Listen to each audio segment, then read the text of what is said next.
Guten Abend und willkommen! Cari amici, grazie per aver iniziato questo corso con noi. Il corso è indicato per tutti coloro che vogliono iniziare a parlare tedesco, è il corso per chi inizia. Il corso è basato su Vienna, iniziamo da Vienna a parlare, abbiamo una diretta da Vienna, appunto ci sarà Emma con noi, che adesso però la dobbiamo vedere così. I'm not sure that is the best idea. Perfect. That's fine, right?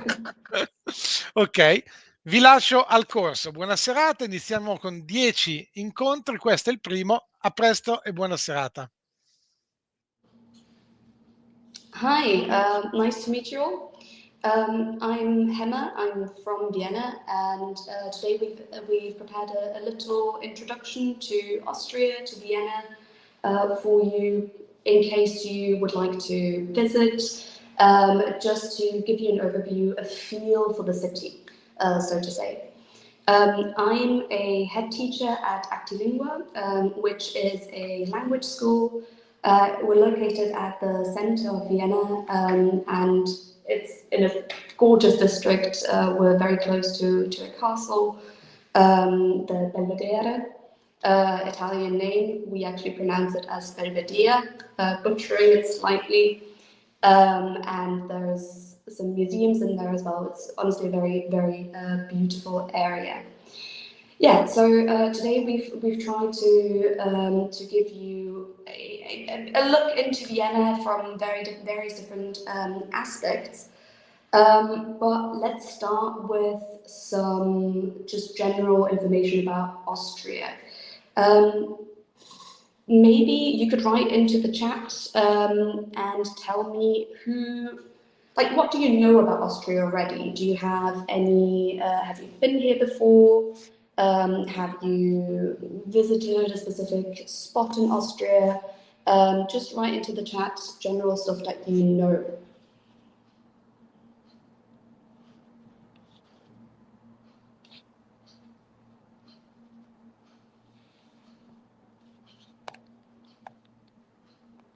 Vienna and Salzburg I'm seeing, yeah, beautiful. Brilliant. Okay, so a couple of people might have been to Vienna already. Maybe we could move on to the next slide. Perfect, thank you. Yeah, so the first and foremost thing that you do need to know about Austria itself is there are no kangaroos here. We get confused with Australia quite a lot. So nowadays we've got the branded no kangaroos in Austria shirts, merchandise, cups, you can get it all. But let's move on to the next slide and find out what we do have in Austria. So we're quite a small country. Those of you who have visited us before know that we have the Alps. So we're a very mountainous country, and obviously that means that there is not that many places that are actually inhabitable. In the east of Austria, that changes, we become flatter, and that's where most of the people live as well. In the west is where the mountains are, and that's where we've got less population. In total, there is 9.1 million people living in Austria at the moment. We speak German. German, there are some few minority languages as well, but German is the main one and the only official language as well.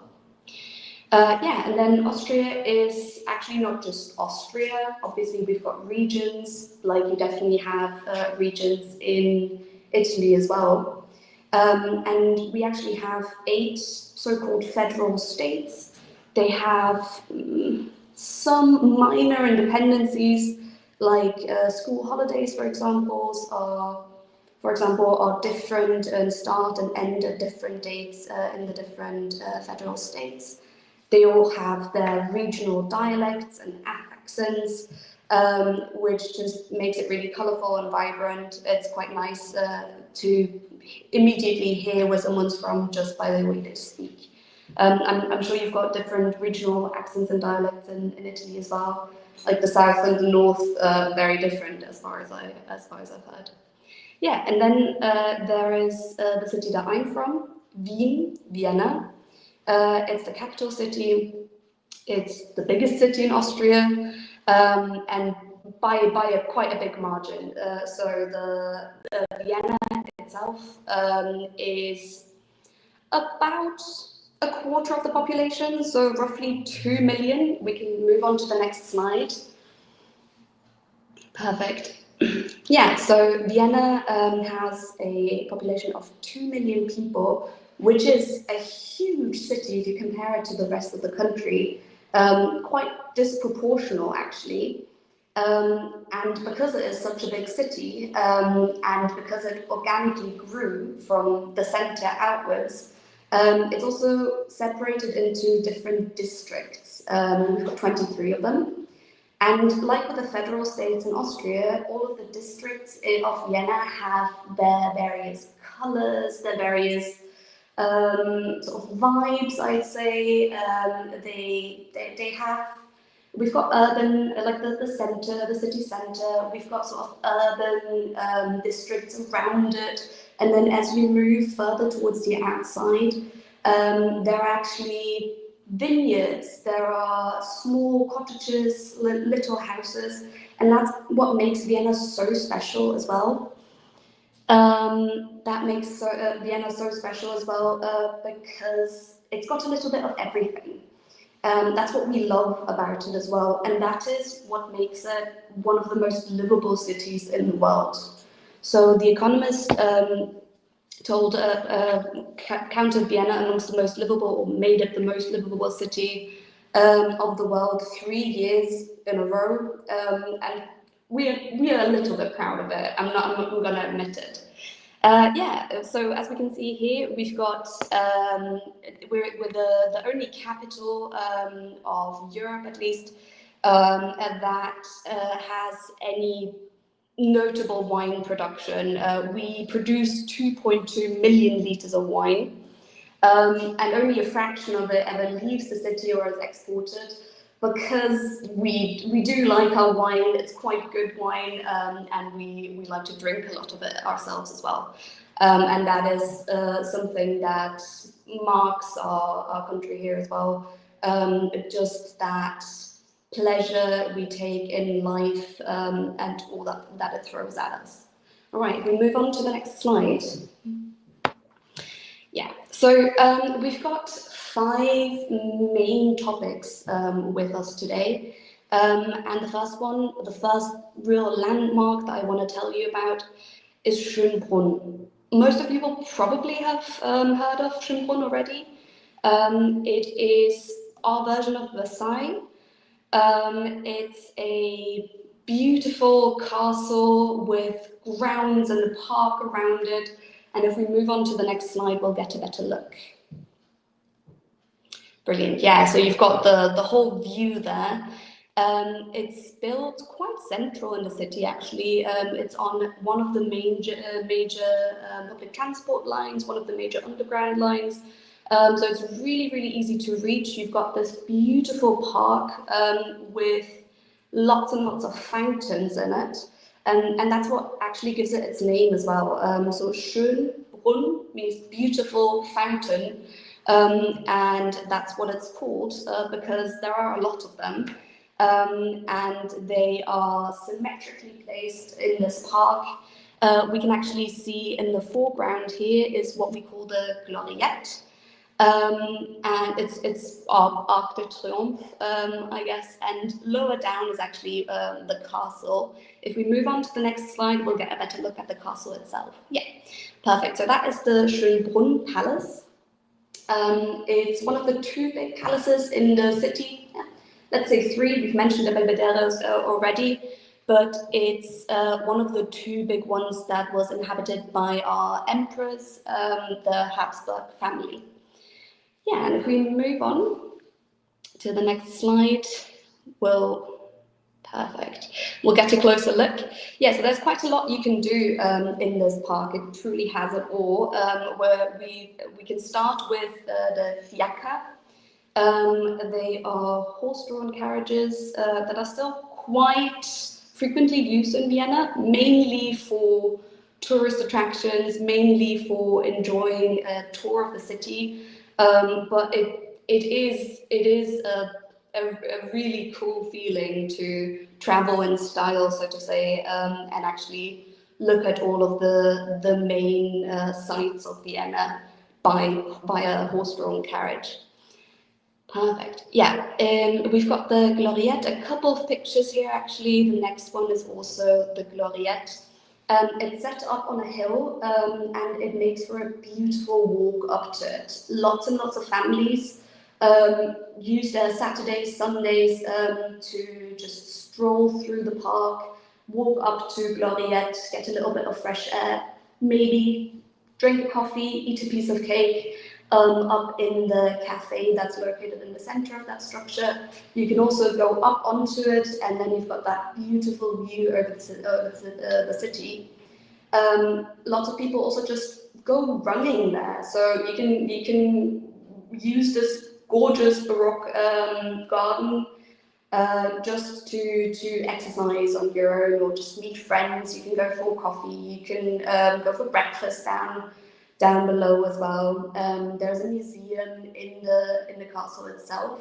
And if we move on to the next slide, yeah, we've got the main and probably most important of the fountains that Schönbrunn sports. It's the Neptune fountain, and that's located at the base of the hill of the Gloriette, in front of that gorgeous castle. Moving on to the next slide.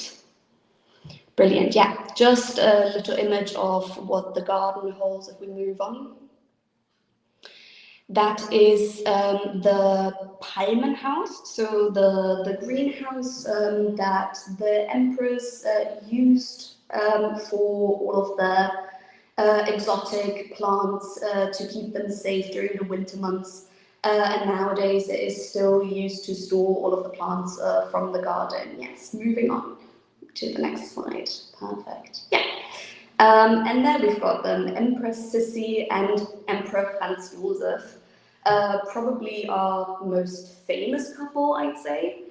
There is quite a big part of the exhibition in the Castle Museum itself is focused on Sissi and Franz Josef, their relationship, Sissi, because she was a huge style icon, a very cool person for her time, probably the first person who had her own paparazzi that followed her around. She was well known for her beautiful long hair and her tiny cinched waist, and she is still one of the most famous icons of Vienna.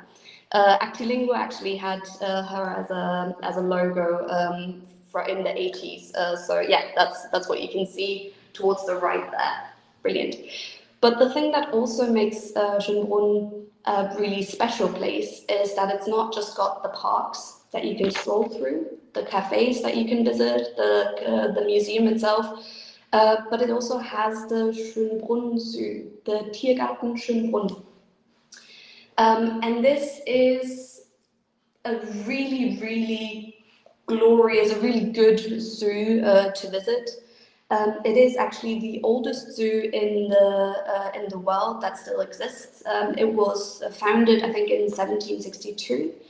And yeah, we can see a few of the animals that we've got there. But what makes it so special nowadays is that the zoo pays a lot of attention to its animals.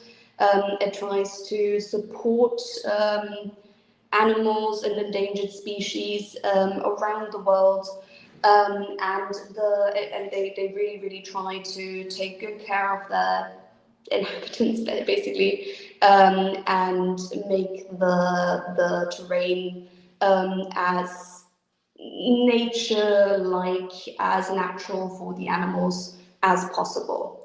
They've got very, very big enclosures. Yeah. So if you ever come to Vienna, you definitely have to stop by there and take a look. Right now, it's so close to Christmas, and like we wouldn't be doing our due diligence if we didn't talk about Schönbrunn at Christmas time. At Christmas time, we've got one of the many Christmas markets that are dotted around the city. And one of the most beautiful ones is arguably the one in Schönbrunn itself. You can see it with a little bit of snow there. I hope that we're going to get some snow again this year. So far, we've not been that lucky, but we're keeping our fingers crossed for that. Yeah, and that's just a really lovely place in the winter months where you can get a warm cup of punch, chat with your friends, do some Christmas shopping, just look at the little stores. Exactly. Okay, so Schönbrunn is not the only famous building, even though it is probably, it's up there. It's definitely number one or number two.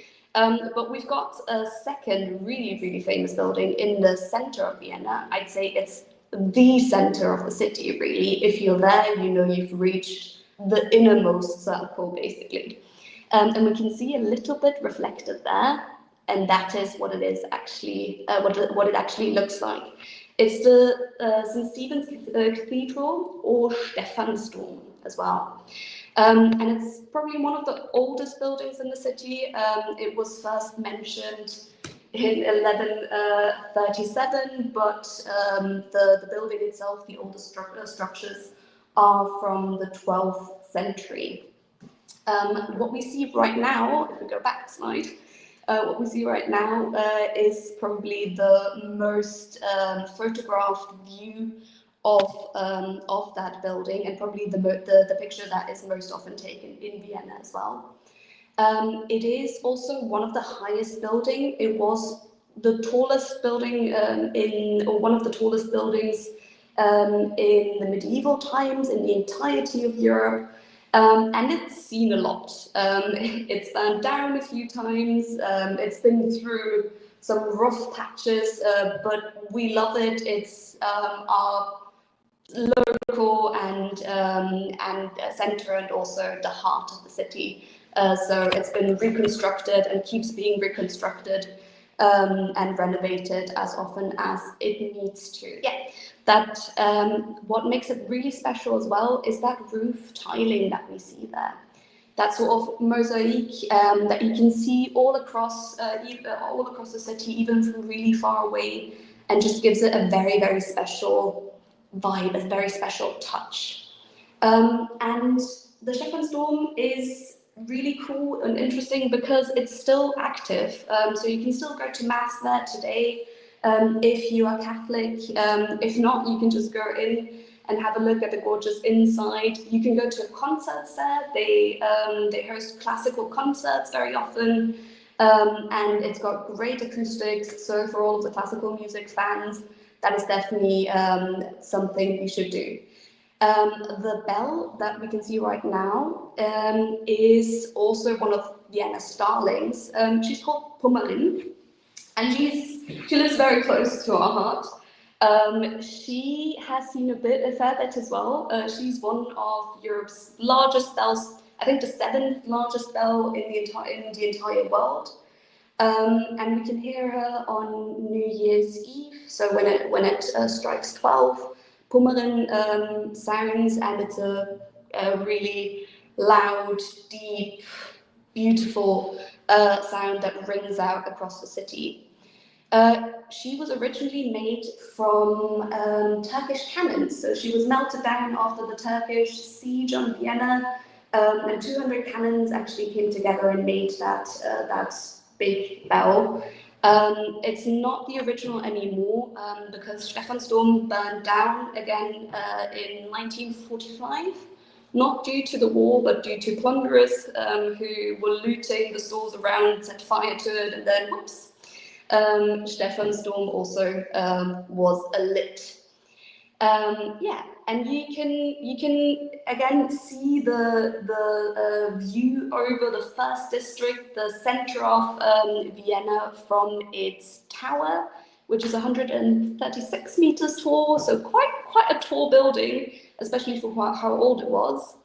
or you can go the other direction. So you can move down those steps, those beautiful winding staircase that we can see, and end up in the catacombs of the Stephansdom. It might sound a little bit macabre, but that is that is also part of Vienna, and part of the Vienna that I love is that we've got the beautiful side, but also the sort of dark, gloomy, slightly depressing or creepy side. And the mix of it is what makes the city work in a way. So the catacombs are huge. You can take tours through it. You can see a lot of famous people that were buried here, and still find have their last rest underneath the church. Yeah, perfect. It was mainly nobles and clergy that were allowed to be buried underneath the Stephansdom. You had to be someone special to get a rank amongst the great, basically. Fiaker tours start from Stephansdom as well, and you can visit the first district, which is very large, on large scale. There's not a lot of traffic there. It's very doable by foot. Most of the sites that the city has to offer, you can actually walk from A to B, fall into a cafe, move on to the next, go for some shopping all around the Stephansdom, and you'll always have it as a backdrop for your activities. Moving on to the next slide. Perfect. Yeah, we've got the St. Peter's Church as well in the background there, and just a little bit of a vibe of what the first district looks like. And because it is so close to Christmas, it's Advent, obviously there is a Christmas market at the base of Stephansdom as well. They've got their own little stores. It actually goes all the way around the church itself. If we move on, we've got a couple more pictures coming of what the Christmas market looks like. Perfect, yeah, so that.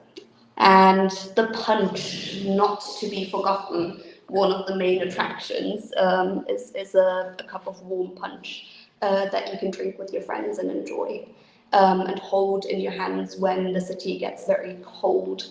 And just feel warm and cozy inside. Brilliant. Yes. So it's a little bit of a lot of architecture right now, but just to show you the different aspects that are all combined in our city. This is actually a house that people live in. It was designed by Friedensreich Hundertwasser. So 100 Waters is what his last name would translate to. And he wanted to do something new for living. He wanted to combine art with function, basically. He wanted to bring art to the lives of the everyday people. And that is what he created.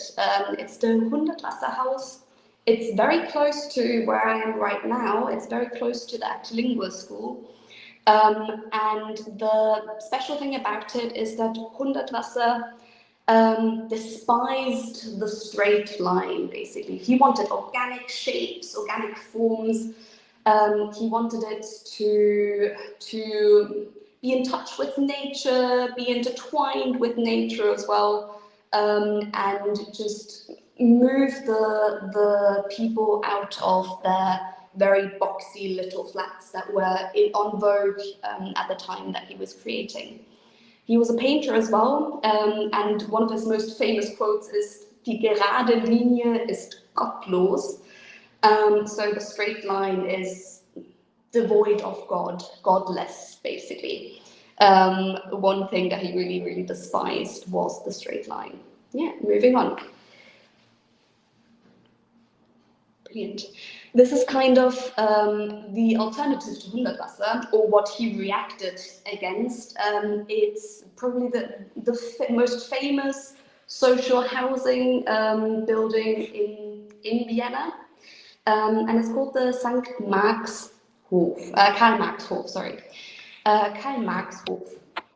It's a kilometer long, so a really, really long building. I think the longest building that people inhabit in the world. It's got everything that people need in it. So you've got the post office in it, you've got kindergartens in there, schools, etc. And that was the idea. It was meant to be a place of affordable living for Vienna's then working class, then poor working class as well. And it became the site of some class conflicts as well at some point. When the working class and the bourgeoisie had a bit of a collision between the two world wars, a chapter of Austria that is not talked about or known that well. Brilliant. Moving on. Yeah, perfect. So you've got the Hundertwasserhaus, you've got the council housing or social housing, but what most of the people, especially at the centre of the city, live in are houses such as the one that we see right now. I live in a house like that. And it's just mainly flats that people live in these houses. They have really, really high ceilings, about 3 meters tall. They have beautiful windows, beautiful facades. They come with some downsides. They might be harder to heat during the winter, or you need more energy to heat them anyway. They usually come with wood floors. If we move on to the next slide, we can get a vibe for or get a feeling for what they look like on the inside. Yeah. So imagine tall ceilings, hardwood floors, sort of clean rooms. Yeah, brilliant. And what lots of people, especially young people, that want to live in the center of the city, where living is obviously a little bit more expensive than on the outskirts of the city, what they do is they share flats quite a lot. So you can find a group of people that you like a lot, that you get on with really well, and you can rent one of these gorgeous apartments, split it up into separate rooms, and then just share the flat like that. And most young people that study in the city do that as well. We've got 4 big universities in the city, and around those universities there's lots and lots of flats and beautiful old buildings like that. Yes, and that is how the other side lives, basically. So those who can afford to have their own home, they usually live in dwellings. So that's a little bit on the outskirts of the city. That's where we've got a lot of greenery. We've got the beginnings of the Wiener Wald, so the Viennese forest over there as well. You can live in the green, feel like you're in your own little countryside castle, and still be really close to the city centre. That's, again, what makes Vienna so special, is that most of the places are really well connected with public transport. And you can just zip around the city really quickly. You don't really need a car if you live in the city. Most people don't have a car in the city either, because it's just very, very well connected, and the public transport system works really, really well. Brilliant, yeah. And that's another one of those gorgeous little castles. I mean, I wouldn't say no if someone asked me whether I wanted to move in tomorrow if they were paying the rent for it. But although I do love my city centre flat a lot as well. I don't know whether I would give that up for a castle out on the outskirts. Yeah, and that's sort of the equivalent to what the Karl Marx Hof was in the 60s. That is the more modern version, I guess, Alt-Erla. And Alt-Erla is, it was a huge, huge project that was called into life because the people needed a place to stay, they needed affordable living, and it is still very, very easy to reach the city centre from there. You've got everything you need in that building as well. You've got pools on the roof and everything you can kind of dream of. But it comes at the expense of living very, very close together with a lot of other people. So yeah, it depends on you really, what you want your Vienna experience to be like, where you enjoy living, because you can do whatever you like really, especially if cash is not a problem. There's really no limit to how you can live and move through the city. Moving on to some other high, tall buildings, and we've got two of them that are actually the same height. One of them, we can see it under construction right here, is the DC Tower. It's one of the slimmest skyscrapers of the world, has 60 floors, and like offices, gyms, etc., anything you can think of, restaurants, obviously. It doesn't have a viewing platform anymore, sadly, but if you do want to catch a glimpse of the very, very pretty view that you can get from up there, you can still do so if you grab a bite to eat at the hotel restaurant, 57th floor. Obviously very tall up, and there we've got it on that big river that is called the Danube River, and kind of divides the city in two a little bit, with the city centre on one side and Donau City or Donaustadt on the other side, the 22nd district.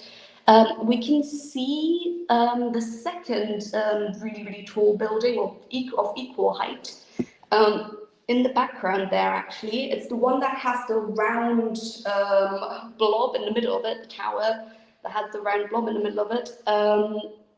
Perfect. That is called the Donauturm, and we'll move on to that in a couple of seconds if we just move on to the next slide. That is it. So this tower is called the Donauturm, so the Danube Tower, and it's honestly just a TV tower, but it somehow became one of the big sights of Vienna as well, because it's got a great view. So if you can go all the way up via lift or elevator, and that is what you can see. You can see, honestly, the whole city to your feet. But it's not the only thing that makes it special, because up there, at that height, you can also wine and dine. It's got a rotating restaurant, so it spins really slowly, so that you can get a 360-degree view over the course of your meal or your coffee and cake, whatever you prefer. So you can see all the way around the city. Yes, and at the bottom of it there is a big park with some gorgeous gardens again, that invite you for a stroll, and just invite you to relax over there as well. Moving on to the next slide. Brilliant. Yeah, so the Danube River is actually a really, really big part of the city as well, because people like to go there. They like to relax. They like to get a barbecue, go swimming in the Danube River. You can do that, and it's absolutely fine. We've got some public swimming pools as well. Swimming pools. In quotation marks, because it's actually the Danube River that you go into. So it's a cartoned off section of the beach, and you can lie in the sun, you can swim in the Danube River, you can rent one of those boats that you have to motor with your own legs, you can do some sailing, windsurfing, kite surfing sometimes, if you've got the equipment for it. Yeah, and you can see all of that from the Donauturm that we can see in the background there as well. What I forgot to say about the Donauturm as well is it's got a slide. It's quite a new attraction, so I've not been yet, but I've heard great things about it. So you've got a 40-meter slide up in the air that has like a glass ceiling so that you can see the view as you're sliding down, and land on the lower of the two viewing platforms on the Donauturm. And moving on to one of the sites of Vienna that I see from my window as well. This is the House of the Sea, the Haus des Meeres. And we can see a couple aspects of it right here. We've got the sort of newly built parts that are coming down on the side. As the name might suggest, it's a really, really big aquarium as well. And in the middle there, you've got a climbing wall, so you can actually climb the whole site as well, which is really cool. If you move on, that is the view that you get if you're hung up in the air like that. Brilliant. Yeah, and that's the front view of the aquarium. The Haus des Meeres actually has a sort of, I'd say a sad history in a way, because it used to be used for war. Exactly, that's what it used to look like during the Second World War. It was built as a big bunker, as a tower that was used to shoot down planes. But I really like that concept that the city tries to adopt as well, where they repurpose things and make them into something better than they used to be, all the while remembering the history of the object, not forgetting what it caused in the world and in the past, but trying to build towards a better future and trying to give it new meaning, give it a better purpose. Moving on to the next slide. We've got a few impressions of what it would be like to visit the Haus des Meeres. I am 28 and I still really enjoy going there. I used to go a lot when I was a child, and it's still one of my favorite places probably to go, especially because of one of its inhabitants. She is called Puppi, and we'll see her, I think, on the last slide. Puppi is actually a turtle, so like a sea turtle, that was bought by a lady on a market because she wanted to save it from ending up as a soup turtle. And she held it in her bathtub for many, many years. And then donated it to the Haus des Meeres. And she is 49 years old now, and one of the stars, again, of the city. It's Sissy and then Puppi right there. Yeah, we can see her here. And as she ages, she doesn't stop growing. She gets bigger and bigger, and the Haus des Meeres tries to adopt her aquarium to fit her needs as well, and grow with her and give her all of the care that she rightfully deserves, honestly. Brilliant. So that was just a few impressions, a few very different aspects and facets of my city. I hope you really enjoyed. And if you have any questions, I'd love to answer them right now.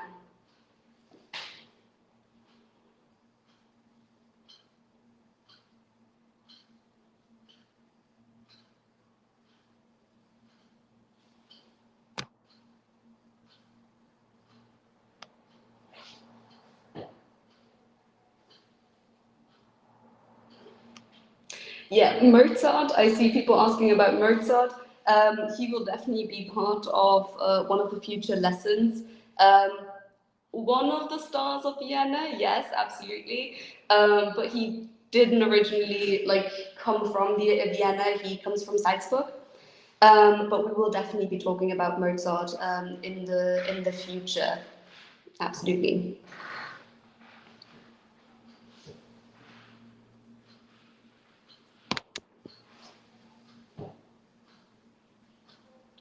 Any other questions that you would like me to answer for you?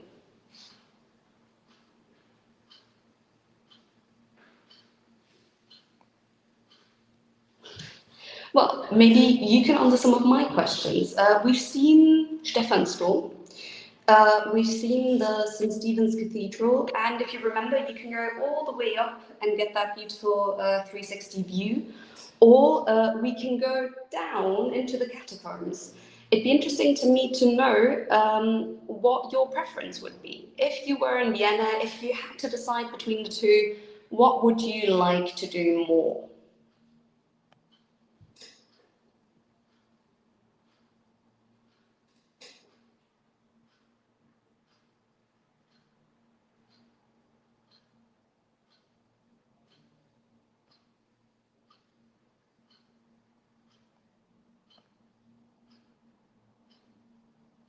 All right.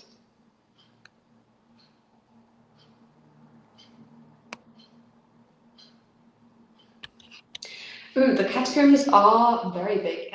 They are like their own little city underneath the city. And they are as old as the St. Stephen's Cathedral itself. So they stem from the 12th century, actually.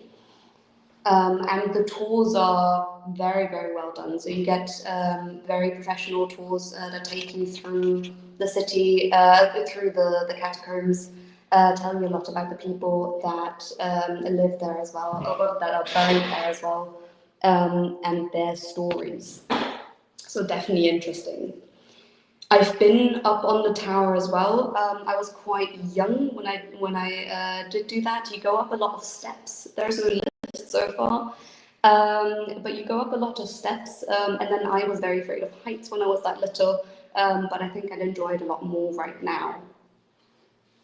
If you another choice question, but if you had to pick between the Haus des Meeres, so the aquarium, the House of the Sea, or the Schönbrunn Zoo, which one would you prefer? Which one would you like to visit more?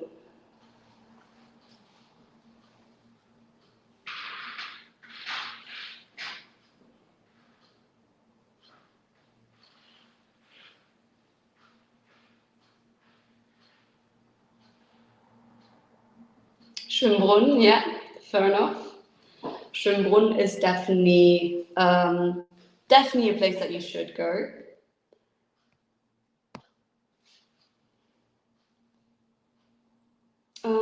Does it take a lot? I'm not quite sure what you mean with that question. Does it cost a lot, you mean? The Schönbrunn Zoo is a little bit on the expensive side, I'd say. It costs, I think, 25 euros or 27 euros, I think, to get a day ticket. But you can spend so much time there. You can spend an entire day there, really, and it's really worth it, in my opinion. Does it take a lot? Cost a lot to visit the castle? No, it doesn't actually. I think you can get tour tickets for the big tour of the palace for around 10 euros. I think if you go as a group, then entry fee is 10 euros, and that's quite affordable in my opinion. And they've got a lot of great stories about Sissi, about Franz Josef, about their life together in the palace as well. Because Sissi didn't enjoy the life in Vienna or the court a lot because it was quite strict and she was a free spirit. So she sought refuge in the Schönbrunn castle quite a lot. And that's where she liked to spend most of her time when she was in the city as well.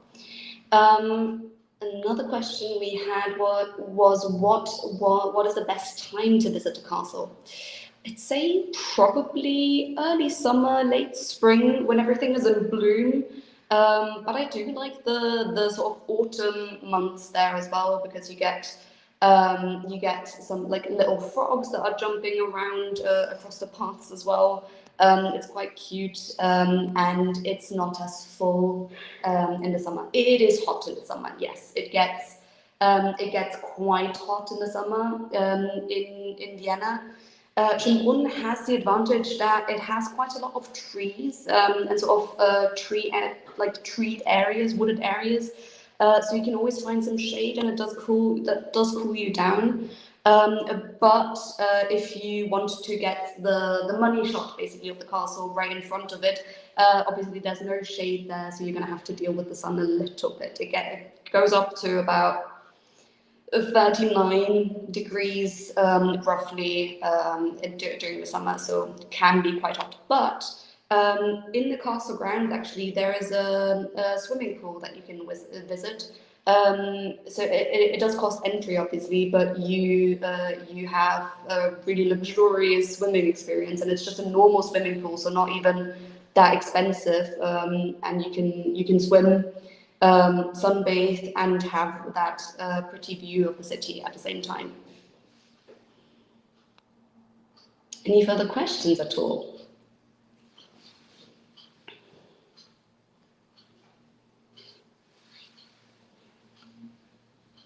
If people are interested in the life, yeah, brilliant. Okay, I can see. Perfect. Hi. I'm afraid Thank you to all. Yeah. Thank you, Emma. Today was like introduction to this Austrian area. From the next lesson, we go through all the details of Deutsch, speaking German, and the rest. Thank you to all, and see you next week. Thank you, Emma. Bye. Thank you so much. See you in the new year. Goodbye. Bye.